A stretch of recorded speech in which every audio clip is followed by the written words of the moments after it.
kasih kita pada Tuhan karena kita masih bisa kumpul di sekolah kita ini, ya, walaupun masih dalam masa pandemi sekarang ini, anak ya.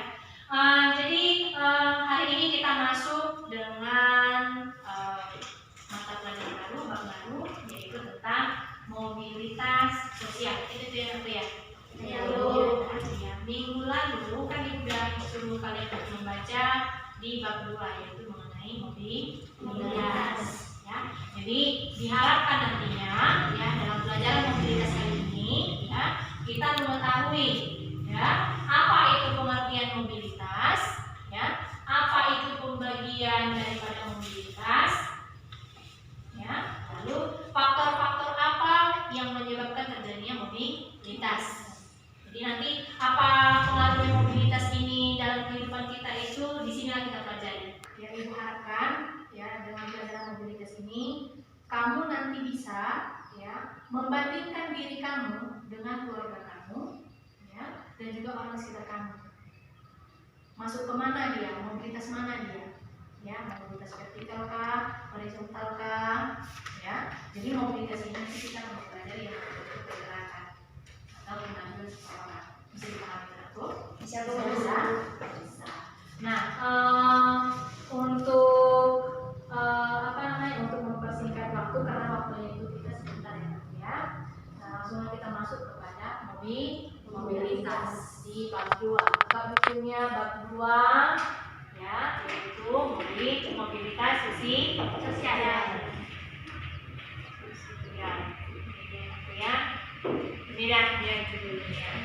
Ya. Sebelum Ibu masuk ke kegiatan inti, ya, coba kalian buka lalu kalian baca dulu satu orang. Apa itu mobilitas atau pengertian daripada mobilitas sosial? Ayo baca dulu. Mulailah. Halaman 81. Nomor ini. Apa? Nomor 81, 82. Apa dulu ya? Ini 81 deh. Ini sama tentunya. Sama kan? Iya, yang ini mobilitas sosial. Iya, pengertian mobilitas sosial.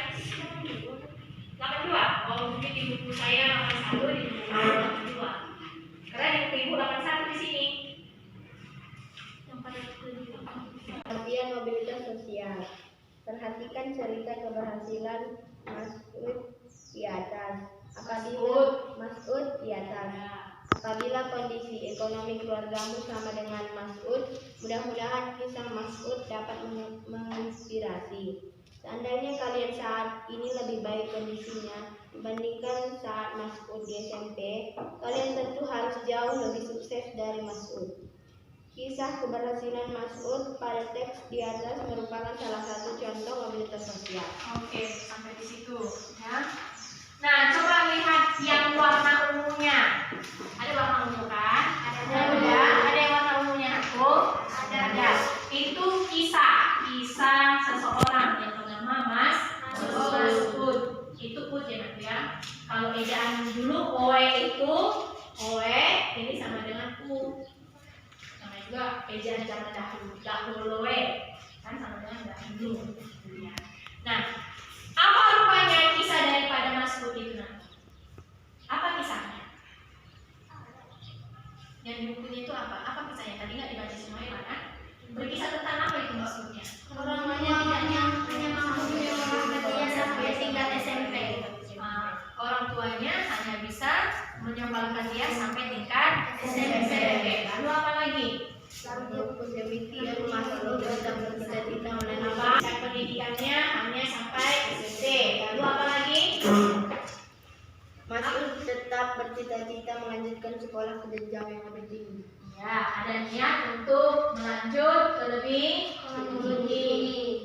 Lalu apa lagi, Nakku? Dia membuat sekolah dan berjalan. Sekolah lebih tinggi. Usahanya apa? Dia menjual koran dan majalah. Menjual koran dan majalah itu ya? Iya, Bu. Dia membuat semakin pengetahuannya luas tentang usaha bisnis. Kuliah di perguruan tinggi tentang bisnis. Di perguruan tinggi mengambil jurusan bisnis, lalu membuka usaha, gitu ya? Iya, Bu. Ya, nah, dari kisahnya Mas Ud ini, ya, dari kisahnya itu kan mengalami yang namanya itu, ada nggak mengalami pergeseran atau pergerakan? Ada, Bu. Ada atau tidak? Ada, Bu. Ada. Jadi, tapi sebelum Ibu masuk ke situ, Ibu jelaskan dulu mobilitas yang sosial ini, Bu. Mobilitas sosial ini kata dasarnya diambil dari kata Mobil. Ya, mobil itu tahu mobil kan, bukan? Tahu apa tidak mobil? Tahu. Mobil itu apa nakku? Bergerak. Ya, berjalan. Berpindah tempat. Ya, berjalan, bergerak. Berpindah. Dipindahkan, kan itu kan? Itu dia mobil kan nakku kan? Nah, mobil ini bisa bergerak, ya, bisa berpindah apabila ada yang Usaha. menggerakkan, ada yang memindahkan. Kan nggak mungkin kan ada mobil bergerak tiba-tiba sendiri, pindah sendiri, itu hanya ada di kartun. Percaya sama itu dan juga di film. Ya, kalau aslinya harus ada yang Menggerakkan. Nah, kita kembali kemana? Ya, ini perjalanannya si Ud, ya. Ini perjalanan hidupnya. Perjalanan hidupnya berarti ada yang menggerakkan dia, kan gitu kan? Ada apa tidak? Ada. Ada yang menggerakkan dia. Menggerakkan dari mananya? Nah, lihat ini tingkat pendidikannya.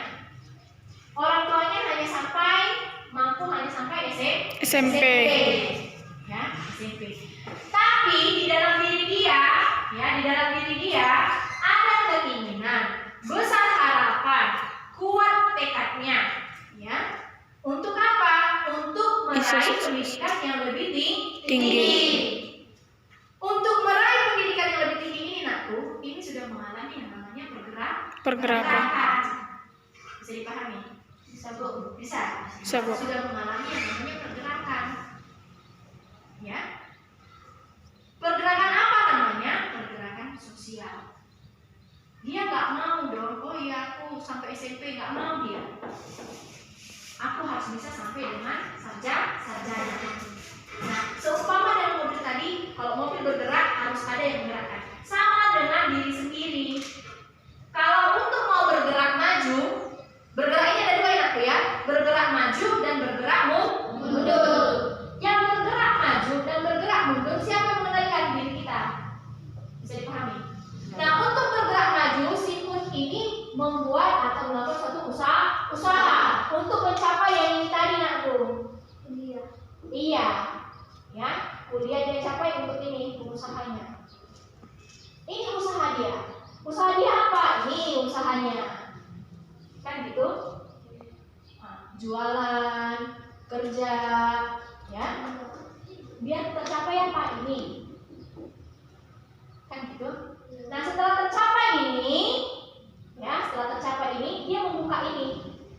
Usaha, kita buat aja usaha ya, entah bidang apapun itu. Sudah? Iya, entah bidang jualan atau apa, dia buka grosir atau gimana. Ya, kalau dia buka grosir atau usaha, ini kan dia jadinya kan manusia sukses. Sukses apa tidak, tentu? Sukses. Berhasil. Ya, kayak ditanya, ada nggak pergerakan sosial? Pergerakan strata sosialnya ada nggak? Ada, Bu. Yang tadinya orang tuanya, ya, bapak mamanya itu petani, kita bilangnya petani. Lalu anaknya menjadi pengusaha. Ini namanya sudah mobilitas sosial. Iya, ini namanya makin naik, bukan makin turun. Bisa dipahami aku? Bisa. Nah, ini bisa dijadikan motivasi untuk dirinya ya.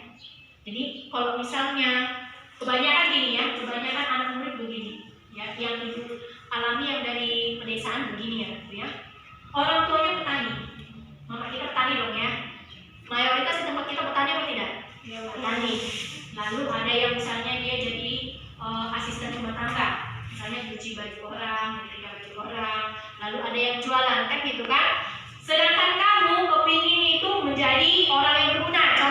Contoh kan ya, mungkin Noella kepingin jadi dokter. Deswana mungkin misalnya kepingin jadinya guru, siapa mungkin kepingin perawat atau bidan atau gimana, atau mereka kelas ini kepingin menjadi sukses. Sudah? Lalu kan terbentuk di mana? Terbentuknya itu di orang tua. Nah ini ibu mau bilang, jadikan ini sebagai acuan untukmu sukses. Kenapa? Ya, kenapa ibu bilang begitu?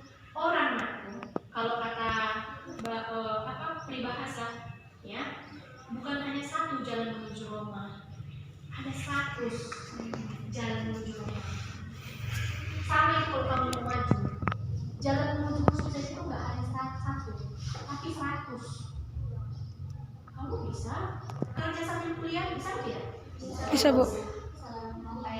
Ibu. Iya, kayak saya kan kerja sambil kuliah walaupun keteteran begini. Yang penting apa? Ada Niat. Niat dulu ya, Niat, tekad. Lalu niat itu, ya, niatnya itu direalisasikan. Jangan hanya itu namanya bermimpi. Contoh, Halu. besok sama ini, begini, terus aku duluin kayak cantik ya. Berarti kuliah. Dia nggak ada usaha untuk ini semua, dia nggak ada usaha. Dia hanya bermimpi. Begitu dia tahu dunia nyatanya, berarti mau. Begitu kan? Makanya itu niat. Sama gitu ya, niat. Orang mau maju itu yang pentingnya adalah niat. Ya, diulangnya gitu ya. Ayo lihat yang di belakangnya. Ayo, lihat baca dulu lotma. Lihat ya. Perhatikan gambar seorang direktur dan bawahannya pada gambar di atas. Pernahkah kalian memikirkan bagaimana seseorang dapat menjadi direktur perusahaan? Apakah kalian pernah bercita-cita menjadi direktur perusahaan? Apakah staf atau bawahan direktur perusahaan dapat menjadi direktur? Jadi sudah bisa ya. Jadi kalau misalnya kau lihat ya, nih boleh aja tuh yang di belakang itu. Siapa yang boleh nanya? Presiden. Presiden dan wakil presiden. Sama Pak Jokowinya dulu ada cita-cita nggak jadi presiden? Saya rasa nggak ada cita-cita jadi presiden. Saya tapi kenapa beliau bisa menjadi presiden? Kan itu adalah Usaha. proses. Itu semua dimulai dari bawah, aku. Bisa dipahami. Segala sesuatunya itu dimulai dari Bawah. Tidak pernah ada orang itu memulai itu dari atas. Selalu dari bawah. Jadi ibu umpamakan seperti yang ibu Kumu, yaitu seorang direktur. Kalau di sini kita kepala sekolah, jadi contohnya kepala sekolah. Bisa dipahami? Kalau ibu kan punya cita-cita nih, kan gitu. Saya udah jadi guru, sudah jadi guru. Seorang guru kan nggak mungkin atau tidak pernah berkeinginan jenjang karirnya itu namanya karir ya, Nak, ya. Ini namanya karir. Jenjang karirnya itu hanya berhenti sebagai seorang guru. Hanya sebagai seorang anggota. Dia kepingin jadi setidaknya dia memiliki jabatan. Contohnya paling kecilnya adalah kepala sekolah. Untuk menjadi kepala sekolah, semuanya itu harus dimulai dari bawah. Contohnya ibu, saya ambil diri saya, ya. Ibu gak akan mungkin selamanya jadi guru. Tentu incaran saya adalah menjadi kepala sekolah. Kan gitu kan, Bu? Apakah ibu bisa langsung jadi kepala sekolah sebelum jadi guru? Tidak bisa.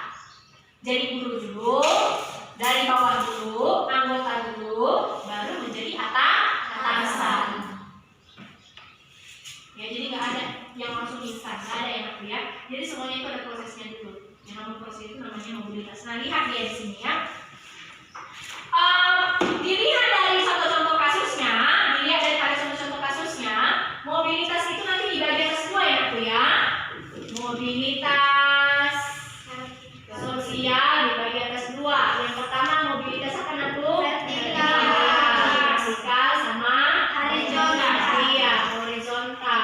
Nah, Ibu mau tanya, kalau mobilitas vertikal itu gimana, Bu? Ada yang ke atas, ada yang ke bawah. Iya, ada yang ke atas, ada yang ke bawah. Contohnya ini bisa dikasih contoh? Bisa, Bu. Apa? Contohnya tadi dari guru biasa. biasa menjadi kepala sekolah, dari kepala sekolah menjadi guru biasa. Iya, itu namanya adalah mobilitas vertikal. Nah, kalau dia mobilitas horizontal, bagaimana maksudnya mobilitas horizontal? Iya, Angga? Yang setara. Kalau Tetap gitu-gitu aja. berpindah tempat tapi tetap sama statusnya Bu. Contohnya Iya. Bu, Oh iya. Ibu jadi guru di sebagai sini. Guru di SMP Negeri Salak, baru Pindah. pindah dia ke kerajaan tapi tetap jadi guru. Iya, bisa dipahami. Bu. Bisa. Sampai kayak pindah sekolah, tapi sama statusnya sama. Seperti Noela dari SMP satu SMP satu Salak, lalu pindah dia ke Sidikalang atau ke Medan, tetap dia menjadi seorang murid. Jadi statusnya itu sama, setara. Bisa dipahami, Dik? Bisa. Ini ya, dia mobilitas vertikal dan mobilitas horizontal. Nah, lihat. Adakah faktor-faktor pendorong dan penghambat daripada mobilitas? Ada. Faktor pendorong dan apa namanya? Penghambat mobilitas sosial. Apa faktor pendorongnya, Bu? Faktor struktural. Struktural. Ini maksudnya kayak mana ini, Dik? Faktor struktural. Nah, faktor pendorong. Lalu ada nanti dia faktor penghambat. Ayo, kita masuk dengan faktor pendorong dan faktor penghambat.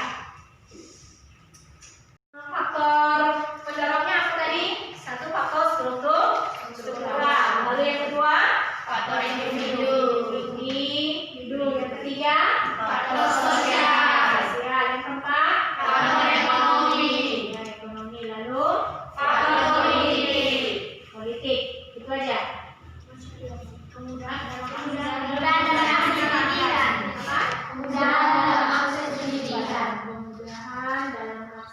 pendidikan. Ini dia faktor daripada pendorong. Nah, kalau dia faktor daripada penghambat,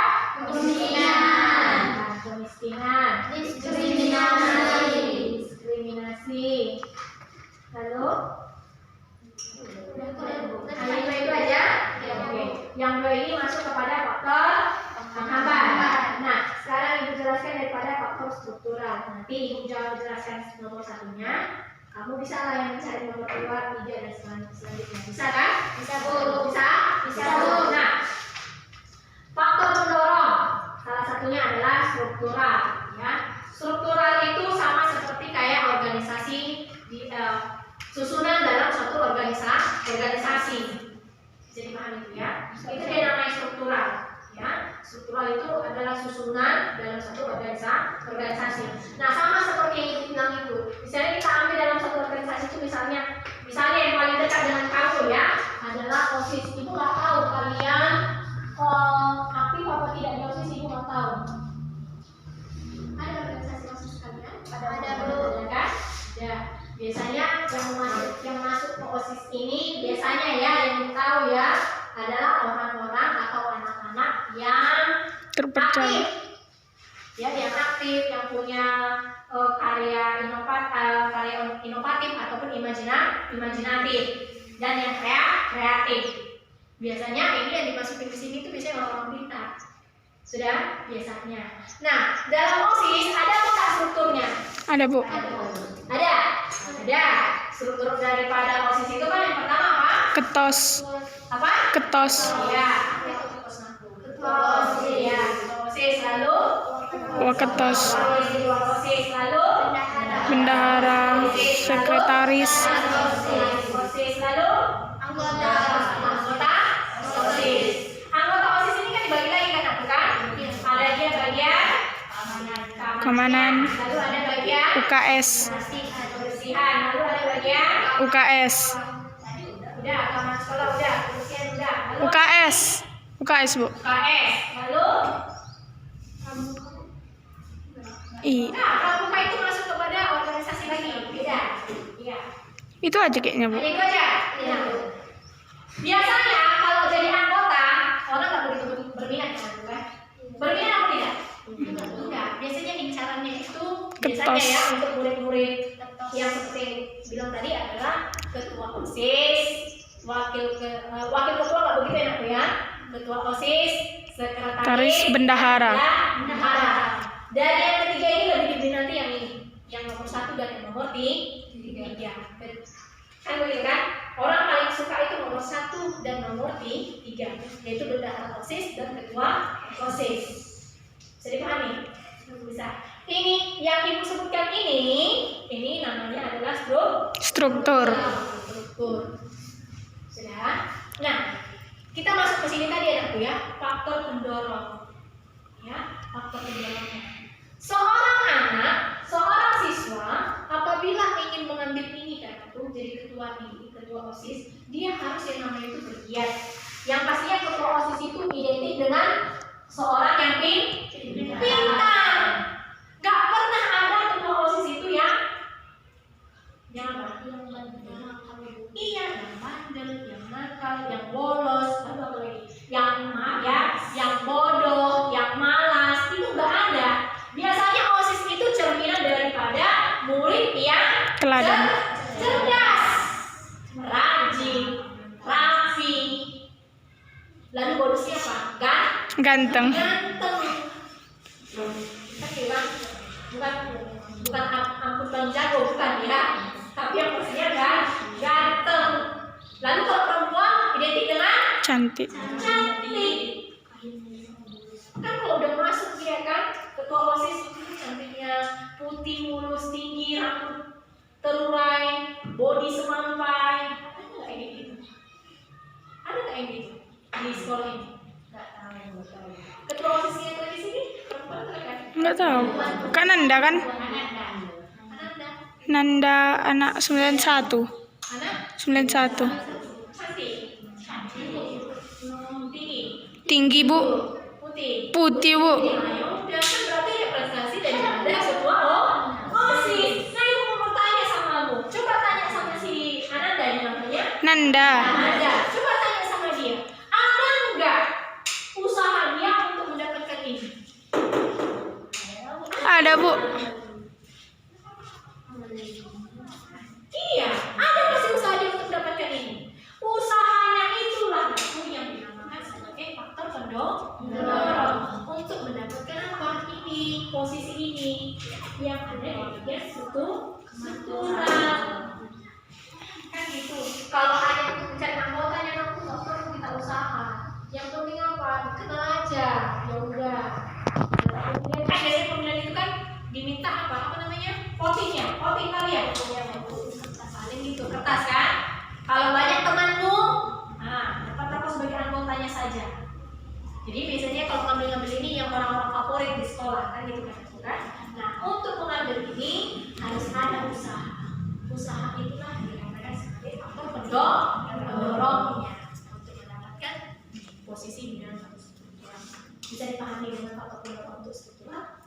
Bisa aku? Saya ini ibu ulangi ya. Walaupun kemarin sudah mempelajarinya, setidaknya harus ingat juga dalam kepalanya. Ini ibu nggak pernah mempelajarinya ya, ibu baru ini ya. Sudah. Lalu yang kedua, faktornya apa? Faktor individu. Apa contohnya? Ya ada dari diri sendiri. Iya. Ya, daripada diri Sendiri. Namanya juga sudah individu. Ya Naila. Sudah. Lalu yang ketiga apa? Faktor sosial. Faktor sosial. Nah, siapa yang bisa ngasih contoh faktor sosial? Ayo, Anda. Bagaimana kita berperilaku sama orang lain? Misalnya kalau kita baik sama orang, jadi Pasti lebih baik. kita untuk lebih Iya. Ada lagi yang mau ngasih masukannya? Contohnya? Ayo, jangan si Alda aja. Apa ini yang nomor 3? Faktor sosial. Ayo, gak apa-apa. Dicoba aja nanti. Gak apa-apa. Kayak jangan, Bu, kita mau sukses. Contohnya kan Bu, kalau kita udah jadi guru, pasti nanti ada lagi ingat kita menjadi kepala sekolah kayak gitu Bu. Gara-gara status sosial kita kan udah menjadi guru kan Bu. Jadi kita pengen lebih tinggi lagi Bu. Iya. Itu puas gitu. Gitu. Emang begitu nanti. Jadi bisa dipahami tuh? Iya, Bu. Bisa. Lalu yang nomor 4 ekonomi. Ini yang paling enak sebenarnya, ekonomi. Uang kepeng. Money. Bisa orang boleh Iya, ada uangnya bisa jadi sukses. Iya. Kenapa coba?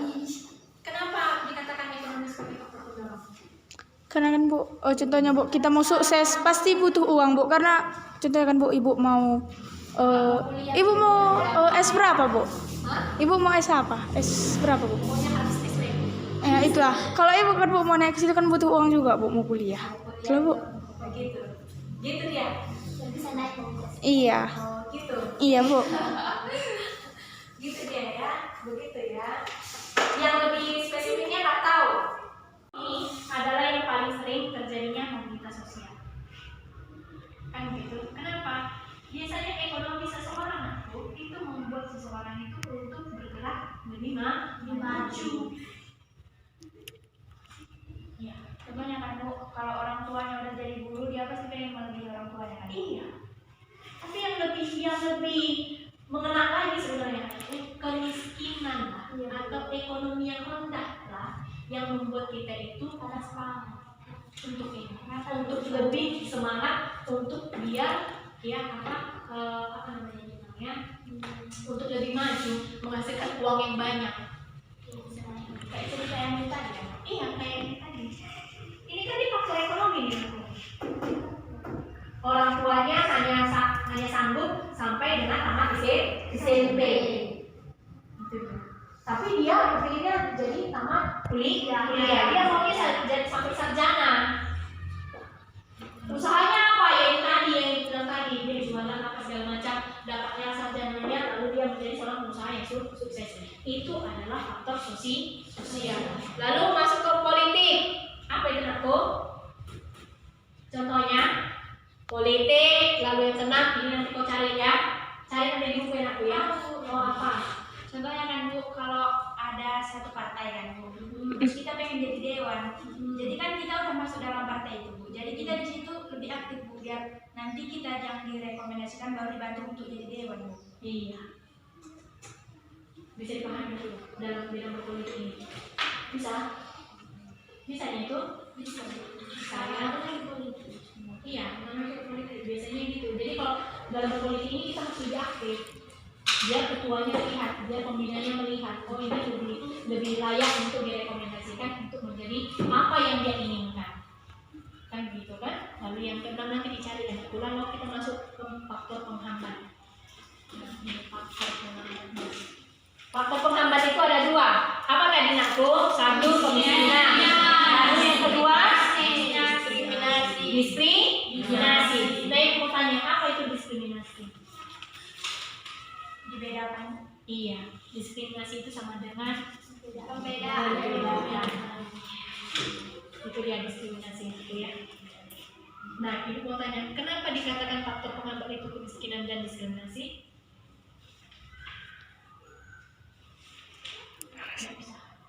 Jangan saya terus. Coba. Kenapa dikatakan dia faktor penghambat itu adalah kemiskinan dan diskriminasi? Kalau kemiskinan kan Bu, Ya. susah untuk mencapai status sosial tertentu merupakan hal yang tersulit Kalau dia faktor kemiskinan, susah untuk mencapai status sosial susah untuk mencapai status sosial Dan susah dan bisa menghambat keadaan mobilitas Bu. dan bisa menghambat keadaan mobilitas. Kalau dia diskriminasi,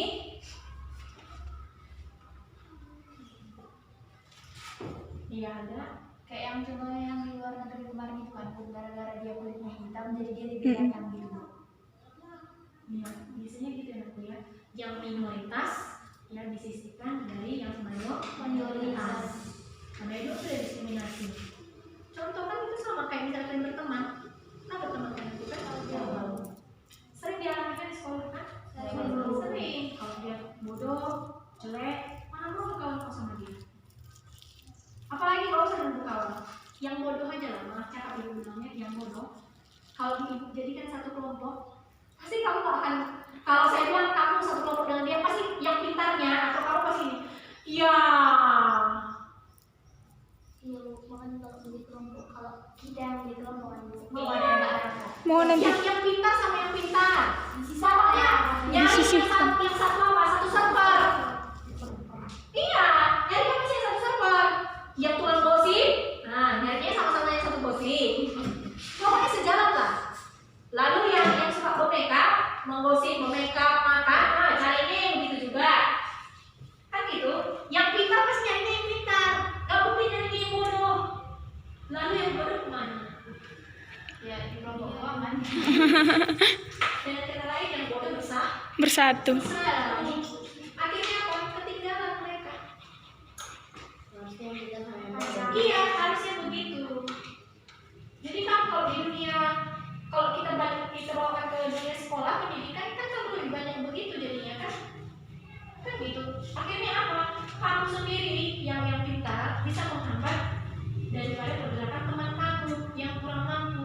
Ingat ya anakku ya, tidak semua anak memiliki IQ yang sama dengan kamu, kepintaran yang sama dengan kamu, dan setiap orang memiliki kepintarannya masing-masing.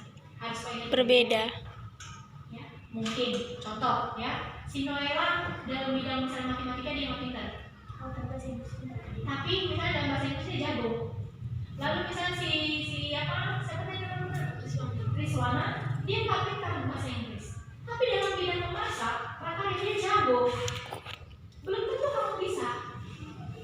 Jadi semua orang itu nakku mempunyai kepintarannya masing-masing. Ada kakakmu yang pintar matematika, tapi bodoh dalam bidang menghafal. Sudah? Ada yang kakakmu jago bidang eksakta, tapi untuk menghafal dia bodoh, kurang. Ada yang jago menghafal, tapi dalam bidang menghitung dia kurang. Di sekolah, di rumah, kamu nggak pintar dalam bidang akademik, tapi untuk membereskan rumah, masak, nyuci, kan ahlinya. Jadi nggak semua anak, ya, nggak semua orang itu pintar dalam semua bidang, nggak boleh. Jadi kau pun kan, jangan sepele sama kawanmu. Kalau dia kawanmu misalnya, bodoh ini dalam bidang ini dia bodoh, nggak salah, nggak usah ditemani, nggak boleh gitu. Kenapa? Karena kamu nggak tahu kepintaran apa yang dia punya. Jadi pahami ya, itu untuk dibawa ke dunia nyatanya gitu ya. Makanya ibu bilang pelajaran kita kali ini itu sangat erat kaitannya kalau kita bawakan ke dalam dunia nyata. Bukan hanya di dalam pendidikan ini aja, maksudnya ibu penyampaian ilmu. Nanti kalau kamu juga kuliah, kerja, juga akan seperti itu nanti. Makanya kata orang jangan sepele. Atau kalau bahasa Inggrisnya mengatakan don't judge a book by the cover. Kamu lihat buku itu usang, kamu nggak tahu di dalam itu bukunya ceritanya indah. Ada dia kamu lihat covernya cantik, rumahnya di dalamnya membosankan. Cuma depannya ada yang nyaman. Iya. Ya manusia begitu nak bu. Bisa dipahami begitu? Bisa bu. Bisa. Ya baik. Nanti di rumah ya di rumah coba kamu lihat di sekitar rumah kita. Tahu di sekitar rumah kita ya, bukan sawah ya, jangan lupa sawah ya. Lihat di sekitar rumah kita, tetangga kita, kampung kita, anak muda kita, orang tua kita ya. Coba lihat ya, lihat dia mobilitasnya di mana, mobilitas sosialnya di mana. Apakah dia vertikal atau horizontal? Lalu lihat faktor penghambatnya mereka itu apa? Apakah masuk kepada ekonomi, politika, pendidikan kah?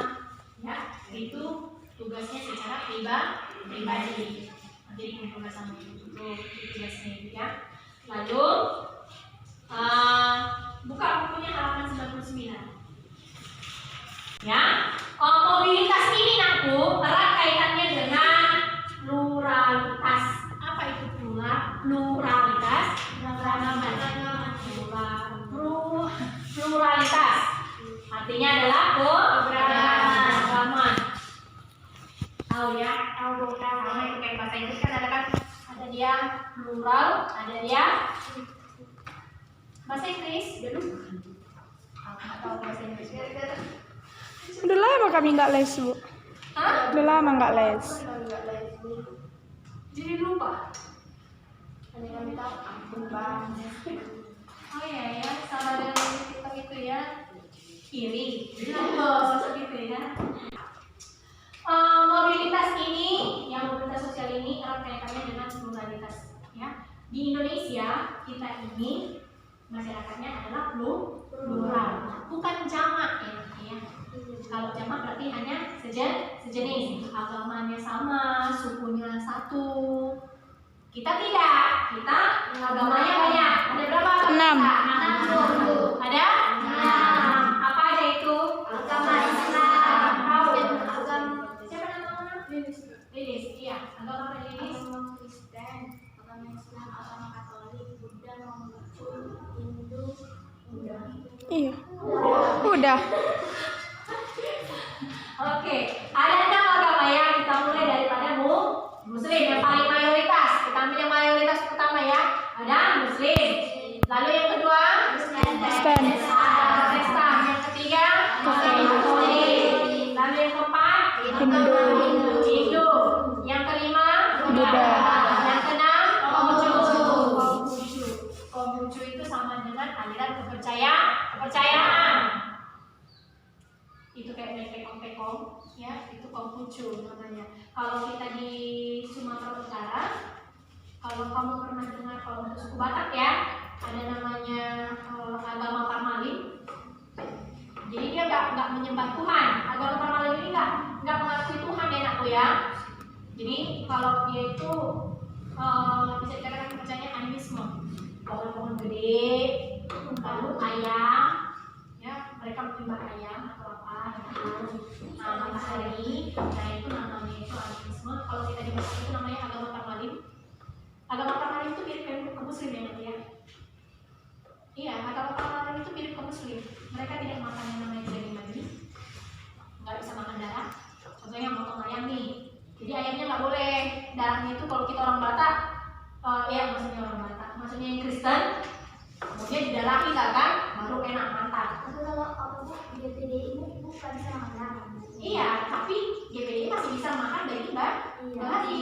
Kalau Parmalin tidak bisa, sama sekali tidak bisa, itu diharamkan. Sama kan dengan Muslim kan? Jadi pasti ada daging yang bisa. Apa ya? Iya, kalau pokoknya Parmalin tidak bisa makannya itu, pokoknya dari Parmalin itu nggak boleh makan daging babi, nggak bisa makan darah, ya. Mereka hanya makan itu misalnya ayam, itu kan ayam bukan ayam kampung ya nak ya? Ayam potong. Kenapa? Mereka pergi ke proses mereka. Gitu. Di daerah mana lah banyak agama kayak gitu, Bu?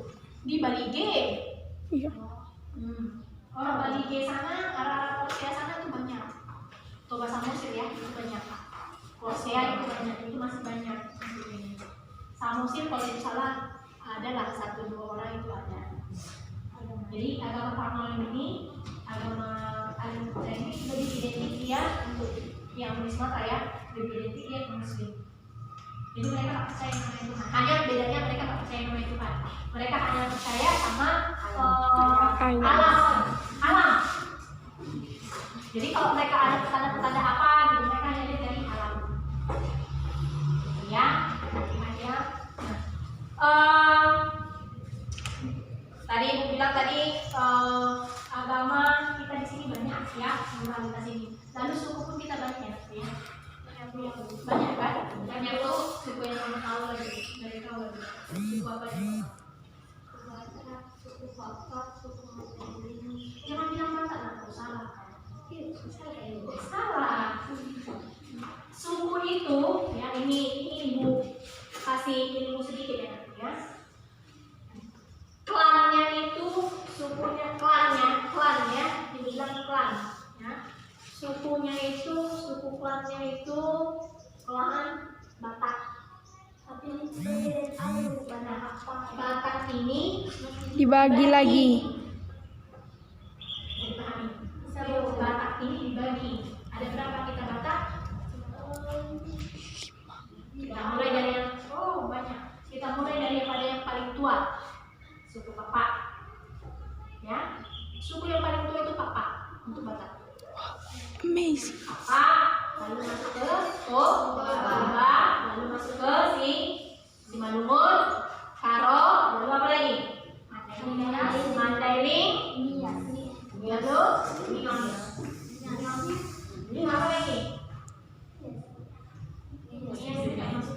nggak Batak. Nias itu nggak Batak ya, Dik. Tahu kenapa bisa dikategorikan dia satu klan itu Batak? Persamaan alat musik. Oh iya, bersama bajunya pemahamannya. Bisa dipahami persamaan alat musik.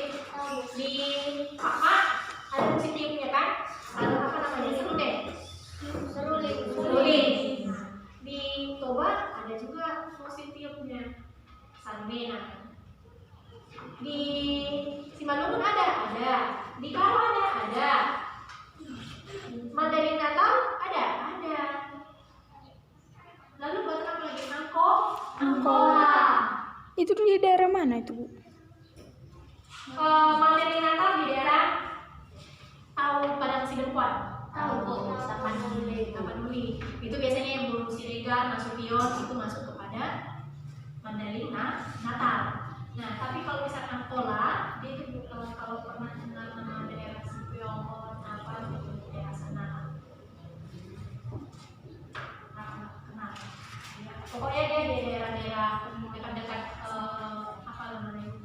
Pokoknya di daerah-daerah Padang Sidempuan sana. Padang Lawas Utara. Itu daerah Angkola itu biasanya. Lalu Nias itu bukan masuk ke Batak. Jangan salah. Nias itu masuk kepada suku. Makanya suku Batak itu ada sekian, lalu masuk nanti dia ke suku Nias. Jadi Nias jangan pernah kamu katakan Batak. Wih, nggak boleh gitu. Jangan rasis. Iya, tapi nggak boleh. Nanti dengar. Kamu pernah pikir nggak kalau gara-gara hanya Nias katanya melayang nyawa? Nias kayak keturunan orang Jepang. Nias itu ada keturunannya dengan orang Cina. Jadi sebenarnya Cina. Makanya kalau Bahasanya. di Medan ya suka ya muslimnya suka makan mie goreng seafood Cina, sebenarnya bukan orang Cina yang masak. Kalau kamu perhatikan itu adalah kebanyakan orang Nias. Yang bahasanya apa itu apa Iya, itu susah. Bahasa mereka susah loh, Nak, Bu. Mandarin satu Bukan kayak Mandarin, kan Mandarin mereka. Pernah lawan, Bu? Beda nadanya beda. Iya. Iya, pokoknya mereka itu nggak bisa yang namanya itu Asal-asal huruf bicara. N nggak bisa. Misalnya makan. Kayak orang luar nggak bisa huruf R kan, Bu? Lalu jangan pancing sama Iya. mereka. Ih, orang itu kalau marah serem. Tenang, tapi di bawahnya itu harusnya Deras. air tenang, adanya dalam. Orangnya sendiri mereka tenang, tapi dalamnya itu nggak bisa kasih lampu. Ya, sayang. Nah, lihat. Nah, itulah untuk itu ya, untuk pluralitas ya. Nanti di rumah yang aku ya, bisa nanti kamu baca dulu mengenai pluralitasnya ya. Di rumah kamu baca bukunya, lalu ya kamu buat nanti clipping ya. Tahu clipping kan? Tahu pluralitas. Lalu nanti dikumpulkan sama saya. Lalu sampai dengan kepada nanti itu adalah peran dan fungsi keragaman budaya. Ya, lihat halaman 115-nya ya, 115-nya itu kamu tulis di buku latihannya ya. Sampai di situ lalu nanti dicatatkan ya. Oke, Bu. Bisa? Bu. Jadi kita ketemu minggu depan ya, dijaga kesehatannya, dipakai maskernya di luar ruangan. Karena paparan ini banyak yang positif ya. Lalu kalau kata orang barat, stay healthy, keep safe, lalu makan jangan banyak makan bakso, goreng, lebih banyak kalau konsumsi yang namanya buah dan air hangat. Ada yang pertanyaan lagi kok? Coba kita apa itu? Tugas kita dari bilang clipping, merah. Apa yang dibuat di situ? Mengenai agama, lalu dengan mengenai Suku. suku.